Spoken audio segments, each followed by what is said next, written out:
கப்பலோக தண்ணீரை சென்று அழைக்கப்படுகிறேன். நன்றி. உம்மானை நோவார். I am Askan from 2nd standard. I am take on role of Bansi. I am Ansi. I am India freedom fighter. Freedom is our birthright. India independence my name.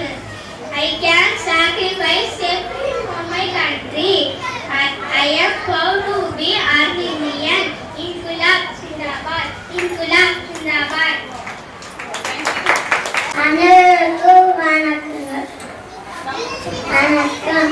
I am Janti Rani. I am freedom fighter. I am born on 19 November 1838. Thank you.